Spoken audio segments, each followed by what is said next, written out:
Welcome everybody, it's the 29th of June. It's been a while. I thought I'd do a little bit of a walk around the garden. We're now much more deeply into winter. We've had some extremely cold days the last few days.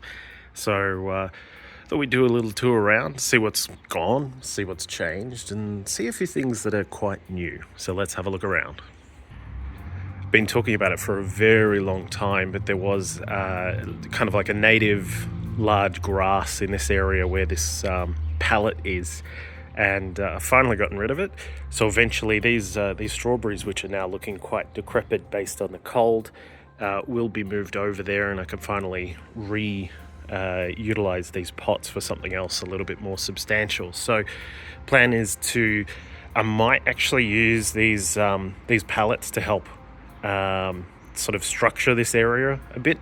The agave might move, I'm not 100% sure, but we'll build a bed in here that will be properly netted and covered off so that the strawberries can't get picked off by the birds and other sorts of things. So expect that in a little while, probably not the next video as it's not highly time critical, but we'll get to that soon. Still in the courtyard, we've got our veggie pod, which has been doing really, really well. The lettuce in here, I've actually just picked some of these to make a whole bunch of salad, but these are going to fall away pretty soon. My feeling is that these lettuce, once you pick them up, they kind of die off a bit when it's this cold. So just for reference, we've been experiencing nights of 0 degrees, sometimes less. And days are barely getting to 10 degrees. So that's the situation when it comes to the weather here. So this obviously means that all of our saffron are now done. My plan is to pop some more soil in here. As you can see, these sorts of signs of digging here are from the birds, particularly starlings, that get in there and dig around, which is actually quite frustrating.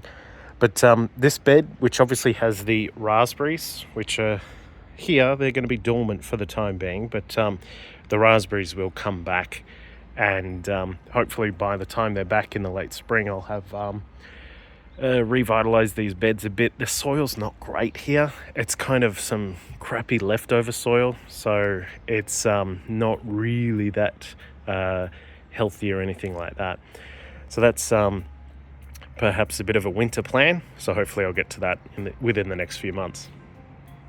So we've of course got our very sweet lemon, which is coming back quite nicely. You may recall on a previous video, the leaves had all died off due to the heat. Now, ironically, we've gone the complete other direction and they're feeling a little bit better. Still signs of some nutritional deficiencies, which I'll have to work on a bit. But this has come back quite nicely, and obviously some fruit there, which is great.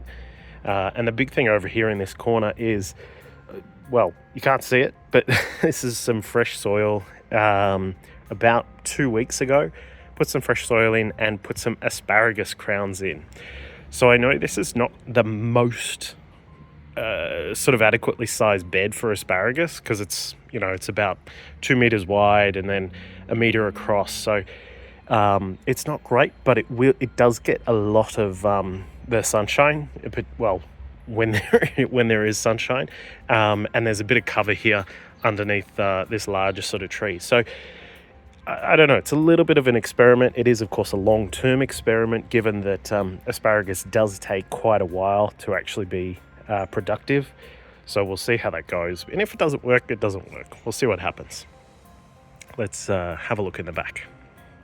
We'll start over here as the what do we call this, the main sort of ground bed that we've got, which has some carrots that have finally popped up.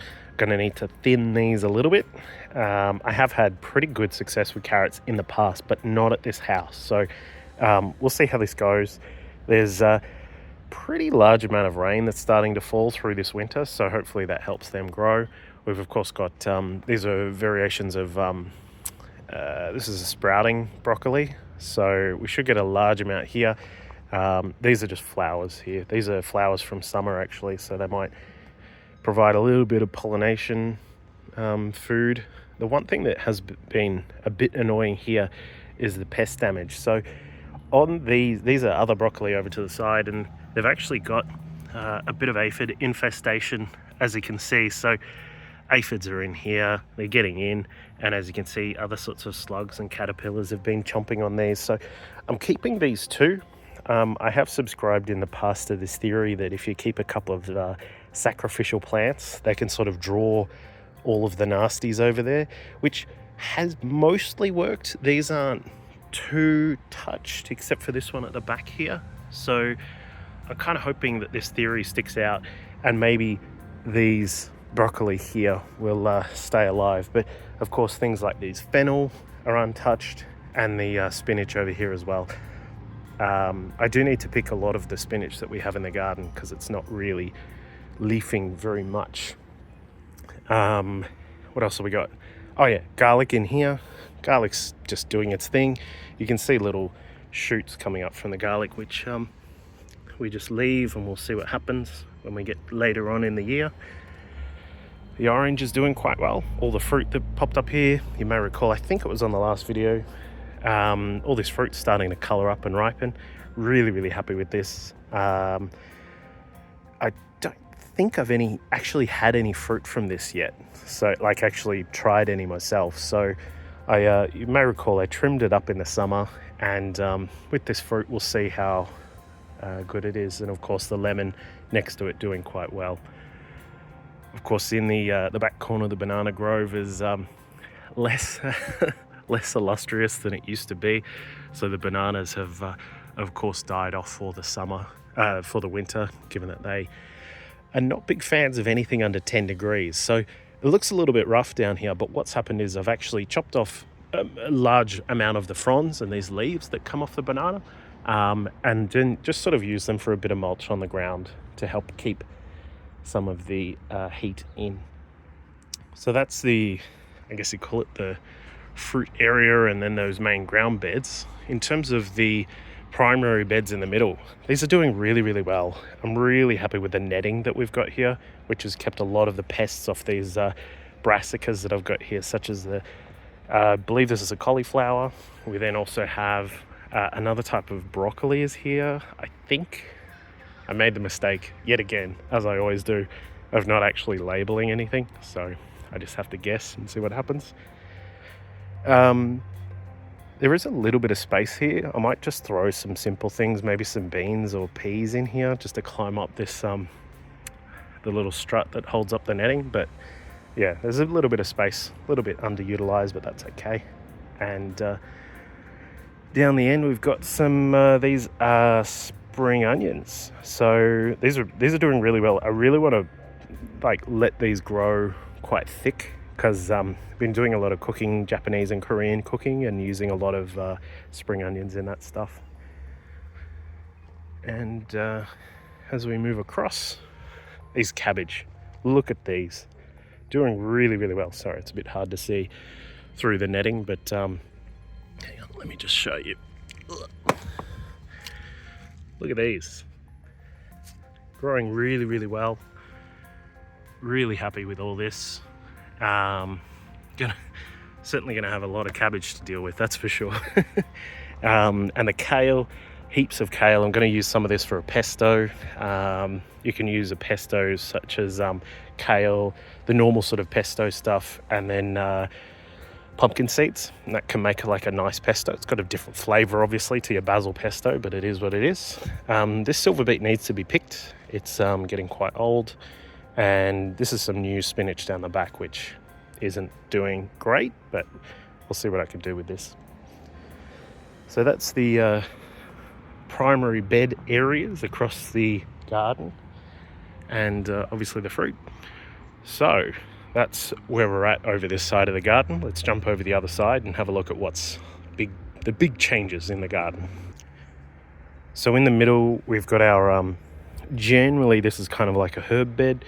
So this is all being cleared out. I had to cut back all this pineapple sage. It's pretty much gone now. You can actually barely see it. So that'll grow back in the spring. Got normal sage there as well. Some standard sage, I don't know what you call it.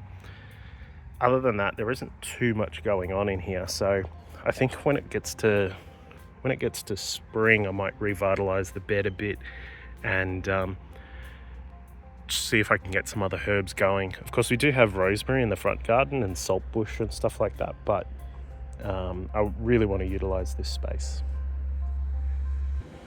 Second last part of the garden is this bed. So we've got things like this is rainbow silver beet here, or chard, whatever you want to call it.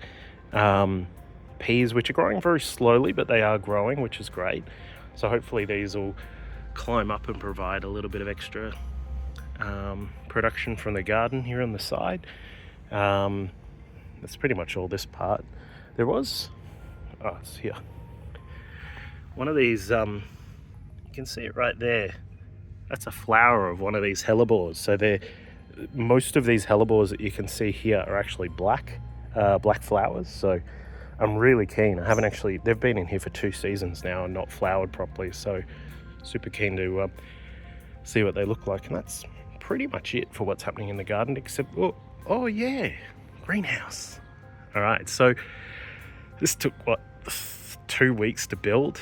This is a Sproutwell 1940 model. So it's got some window vent things on the top. It's meant to have these gutters on the side, but they haven't stayed in properly, so I'm gonna have to glue them in. I wouldn't call it airtight, but I've done a bit of sealing, some low quality wannabe handyman sealing on some of the panels. But yeah, this is finally up. So as I said before, it's been very, very cold here, and you may be thinking, where are the avocado and the curries? So they're actually inside, which we'll have a look at in just a second. But yeah, all in all, was a bit problematic to put some parts together, but eventually we got there. So let's have a look inside. They got a key just in case someone wants to come and steal plants, I guess. And here we are. So might get echoey in here and close the door just to keep the warmth in. But here's where our avocado is. So as you can see, quite a tall structure. I've had to tape up the windows because they weren't perfectly flush, but hopefully that helps keep the warmth in. It's like outside right now, I think it's about 7 degrees. In here, I'd say you're probably around 10 degrees. Lots of condensation, which is interesting because it keeps the humidity up, and occasionally, let's see if I can do it. It can kind of cause some rain to fall internally, which is an interesting concept. But overall, it's reasonably dry in here. The curry's starting to struggle a little bit, so I am going to have to do a few things to try and keep that alive. But hopefully the 2 avocados will stay alive. There's a little bit of sort of vitamins and things that they're going to need a bit when we get to spring to help them keep pumping. But yeah, I'm pretty happy with this. So overall, I think if it can keep the temperature in at least the double digits, then that's better than nothing. Plus also it restricts the potential damage that the wind here can also inflict on the plants. So that's one of the big things, is how windy it gets in this area. So that's the big update to the garden here with the greenhouse. And then yeah, hopefully you enjoyed that. If you have any questions, post in the comments. I am trying to think about a way to keep the greenhouse warmer in the night, because as I said, it gets down to 0 at least, if not lower. So yeah, we'll see what happens. Thanks for watching. Catch you soon.